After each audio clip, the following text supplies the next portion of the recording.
Hello दोस्तों। तो क्या अभी कुछ दिनों पहले मैंने एक मूवी देख के आया, जॉली एलएलबी 3। मूवी बहुत बढ़िया, बहुत मस्त मूवी थी।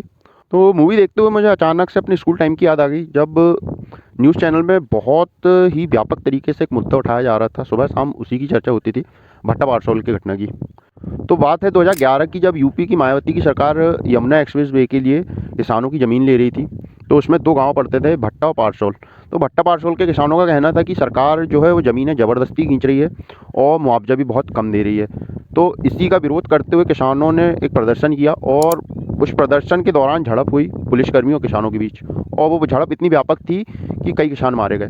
और उसके बाद में उस समय के जो युवा नेता थे, राहुल गांधी, नए नए राजनीति में आए थे, वो अचानक से सुबह 5 बजे किसानों से मिलने चल जाते हैं भट्टा पारसोल। तो उसके बाद जो सुर्खियां इतनी व्यापक हुई, तो ये मुद्दा राष्ट्रीय मुद्दा बन गया। तो अब बात आती है कि यार दिक्कत कहाँ थी और इतना प्रदर्शन क्यों हुआ, ये किसान क्यों मारे गए।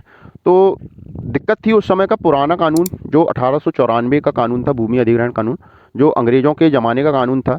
तो उस कानून के मुताबिक सरकार को सीधी ताकत थी किसी की ज़मीन लेने की, और बिना परमिशन के, आपकी सहमति हो या ना हो, सरकार ले लेती थी। मुआवजा भी बहुत कम दिया जाता था, बाजार मूल्य से बहुत कम दिया जाता था। ना पुनर्वासन की कोई व्यवस्था थी और ना ही जमीन वापसी की कोई गुंजाइश थी। उसके बाद में जब ये मुद्दा राष्ट्रीय मुद्दा बना, विरोध प्रदर्शन हुए, खबरों में आया, तो इस आंदोलन के बाद एक कानून लाया गया यूपीए की गवर्नमेंट के द्वारा, डॉक्टर मनमोहन सिंह के नेतृत्व में, भूमि अधिग्रहण अधिनियम 2013, जिसके ऊपर ये मूवी बनी, जॉली एलएलबी 3।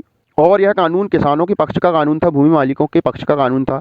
तो इसके प्रावधान कुछ ऐसे थे कि भाई, अगर सरकार कोई प्रोजेक्ट लगाना चाहती है तो उस ज़मीन के, उस क्षेत्र के 80% किसानों की सहमति बहुत ज़रूरी थी, जो कि पुराने कानून में नहीं थी। इस कानून के मुताबिक पीड़ितों को घर, रोजगार और भत्ते की सुविधा है।